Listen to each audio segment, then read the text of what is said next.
Good morning, Absia. I'm Raso Yanshan Sama Koso Wagudibon, Sam Dawson. Yes, a fata Sautina, Yadia, Packet with Senior Rubiani, Edge, Papa Bianesope, OneExpert.com, the Asia Concona, and in some idea, bro. Yes, betting companies in the Dawson. But I say, oh, better, baby, would dear, and do see Camau, and a quenya over fast word to media dinner Dawson. Now your person would dintino. Yes, I guess a one cat. Unya tranquadia, obedi. Say, Utradia, say, what do say?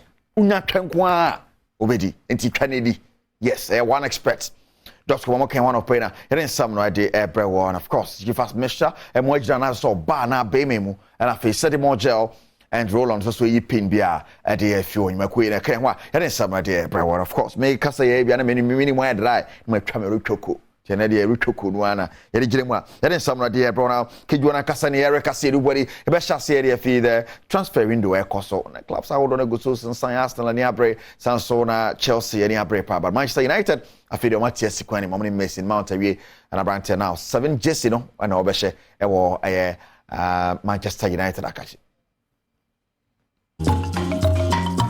£55 million in Fienum Contragi, and a brand Mason Mount.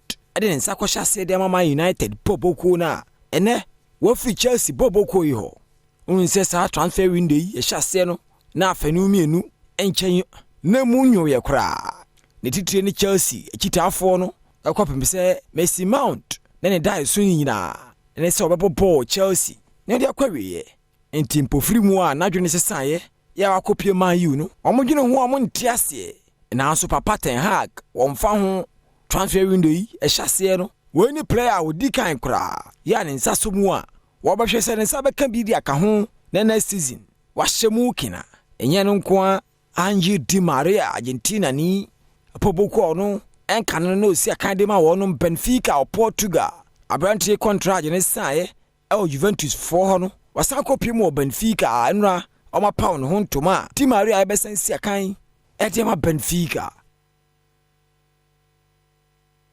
transfer no ego so ekoso na Barcelona ya wide Real Madrid mujina shempoma mu hwesedema betima koye dia momo Saudi Arabia for the summer so ne Europe for the face up anya ize kura na otum say yes e ba na omofa coaches na face omofa players Brozovic mu na chidom gina akopie mu hwesedema betimi akoye na Roberto Firmino wo ye player former player de Liverpool and he won so akopie mu wo Hilal Saudi Arabia hono kwakosi akan ne ade now yen konkopie mu wo ensem from winning say Africa Games e de Ghana e be host na no next year host the two at the share Sansania ready now stadium ahodwa the Africa Games no opening for go so inspected the LOC the sports ministry in opening for ahodwa kan wakopie mu Legon Stadium hwe se sen na hosisi no eguso ekwamu nchemu ni Vice Chancellor at the University of Ghana Legon Nana ba Pia Amfo mami se nani ajepa kwan a adwumayefo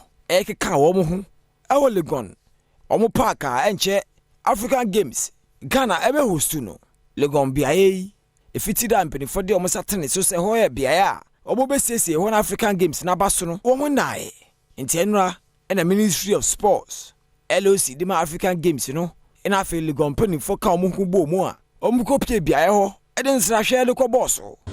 some point, as you know, UG is a key partner in organizing these games.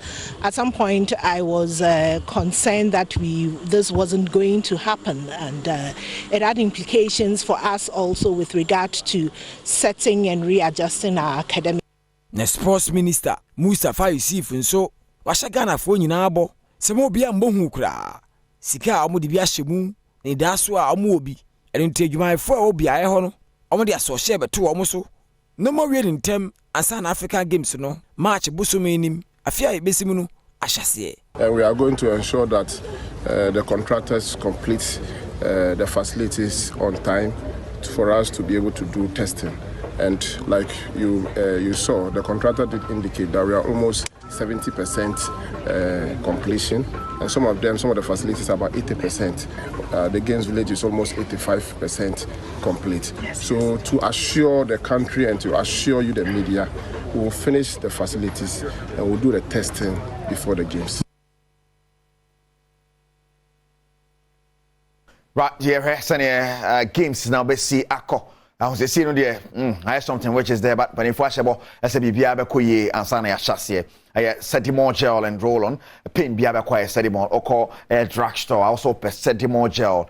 And roll on okay when I didn't some idea pro na Kopimo Nanwada Award under 23 Africa Cup of Nations na Ghana say kwako program we bia semi final bi na ya ruasha say bi Olympic Games ni betumi akobi na so shama ye boy ye bro de anyama kan ye group no kra ntimi qualify mfia akoye something which is then crofo e twa team ne mpoa but Ghana there ankoyi but abrantia ba command home rest of power Ghana Black Meteors team ne mo Emmanuel Yabwa, do not for 99 ideas.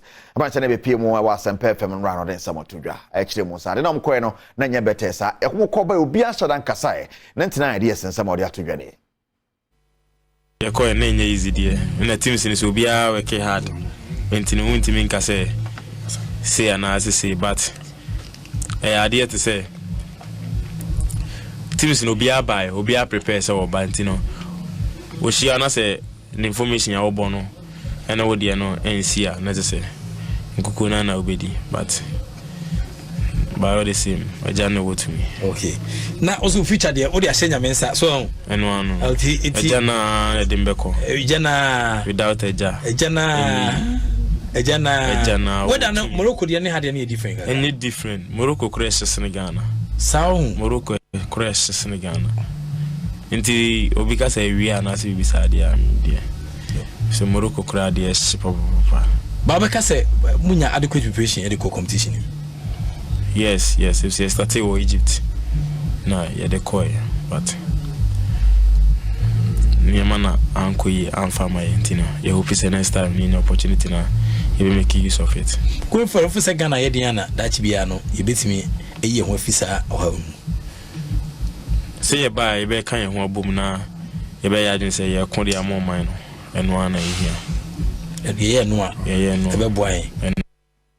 right then on then someone 99 ideas or the to Ghana striker ball there 3 goals our tournament Nasira ESCO member Samuel Anim Adom and so then someone to Gasa they were ha Ghana our tournament Nasir say o compare teams say quite any idea na as Ghana they na Ntebe kakra under 23 team no Ankoyi. Na officer division senior there. Ankoyi. Tena man Ankoyi. Member Dada Ankoyi. Right yankwani na yenhwensen for no so go so ekoso live on your TV. The Black Queens of Ghana go so your training at Accra Sports Stadium ahead of the 2024 Olympic Games qualifiers against Benin and Nora Haptel and the head coach about the Black Queens. Now, or they and some to be chips in the Brepa, second Bia, so maybe a bit Makoye and the Black Queens. Of course, the Black Queens of Ghana catch it. Now, I copy one at 24, so we know customer touchdown. Wabijan, now, yeah, the 2023 Afuzon B tournament, a Basso Wabijana. Yeah, showed him Ghana, coach Samuel Boadu, and then Rantin with Makote, or mine anymore. And Ghana, yeah, say a group Limono, Yane Cote d'Ivoire, and Burkina Faso in Niger, when we beat me at Yahoo anymore. Bet.com and Dam and pay your can one somebody brought you fast mixture and of course Setimo gel and roll on and also so the 2 pin beer the fee or body demo and Setimo gel and roll on there yeah Cassie you want dance at Jabo and fast mixture more nice or bar and I said Bememo. Jifas was a papa, yes, no pay you McQuay, and you see a concon in some idea bread wall now. Me home air per me quarantams, they may be my bought me Richoku, no pay. I'm Pebble, remember me and I would do say, I have 5 in 1. Fiance to me say near my day inside. Now, my bob will be maybe at my quarantine, pay my son count Richoku. Now, I start to day right, yes, Richoku. I was young. I said Joe Manucho, Bernard Paribu, me producers and I pay I'm coming one. But it's some idea bread, one pay my beam. Won't pay any agro graduate packetings. Mama gives you a free aqua. Fantastic morning and come when you work as you know, nano pay more for the adrenaline packetings. I now the Nankasaka cage one home. Erica Sidu Bwedi.